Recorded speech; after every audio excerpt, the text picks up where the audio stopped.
Hi friends, இன்றைக்கி நம்ம என்ன பார்க்க போகிறோம் அப்படின்னா காளான் பிரியாணி. ஃபஸ்ட்டு ஸ்டவ்வை ஆன் பண்ணிக்கணும். குக்கரை வச்சாச்சு. குக்கர் நல்லா ஹீட் ஆனோடனே ஆயிலை ஊற்றி பட்டை, கிராம்பு, ஏலக்காய், அன்னாச்சி பூ இது எல்லாத்தையும் போட்டுட்டு கொஞ்சம் பொரிஞ்ச பிறகு பச்சை மிளகாய், நறுக்கி வச்ச வெங்காயம் அது நல்லா கோல்டன் ப்ரௌன் கலர் ஆகிற அளவு நல்லா வதக்கி விட்டுக்கணும்.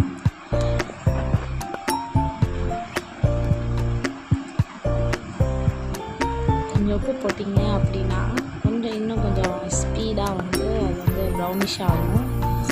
அடுத்து இஞ்சி பூண்டு பேஸ்ட் நான் இன்றைக்கி வீட்டில் அரைக்கிறேன். சரி, அதனால் கடையில் வாங்கினா அன்றைக்கி போட்டேன். நீங்கள் வீட்டில் அரைச்சது கூட சேர்த்துக்கலாம்.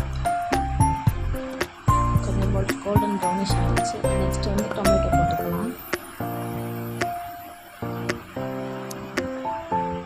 மசாலா ஐட்டம் சேர்த்துக்கலாம்.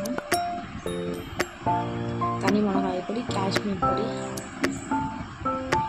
கரம் மசாலா ஆட் பண்ணி நல்லா எண்ணெய் பிரிஞ்சு வர அளவு நல்லா வதக்கி விட்டுருங்க.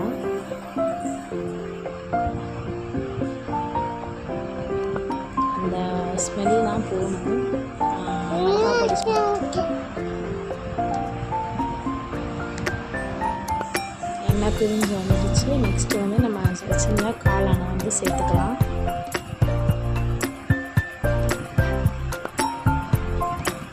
நல்லா மிக்ஸ் பண்ணி விட்டுருங்க. நல்லா மிக்ஸ் பண்ணிடுங்க. நல்லா அந்த மசாலா எல்லாம் காளானுக்குள்ளே சேரணும்.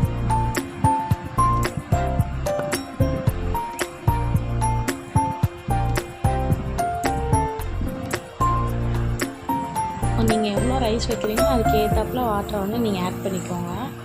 ஆட் பண்ணிவிட்டு நல்லா தண்ணி கொதித்த உடனே ரைஸ் சேர்க்கணும்.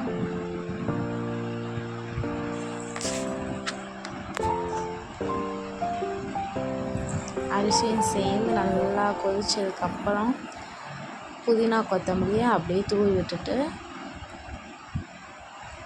பார்க்கவே ரொம்ப கலர்ஃபுல்லாக இருக்குல்ல ஃப்ரெண்ட்ஸ். அப்படியே குக்கரை க்ளோஸ் பண்ணிடுங்க. ஒரு 2 விசில் விட்டதுக்கப்புறம் எப்படி இருக்குன்னு ஓப்பன் பண்ணி பார்க்கலாமா?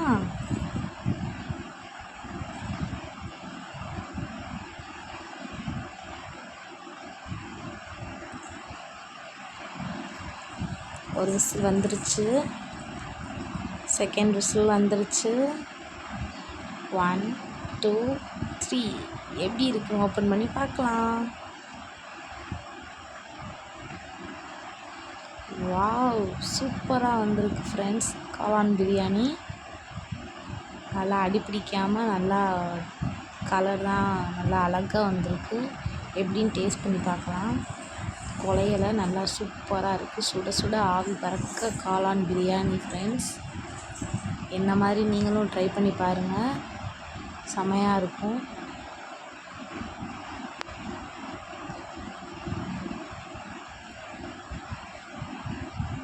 எப்படி இருக்குன்னு லைக் பண்ணுங்கள், ஷேர் பண்ணுங்கள், சப்ஸ்கிரைப் பண்ணுங்கள், கமெண்ட் பண்ணுங்கள் ஃப்ரெண்ட்ஸ். தேங்க்யூ.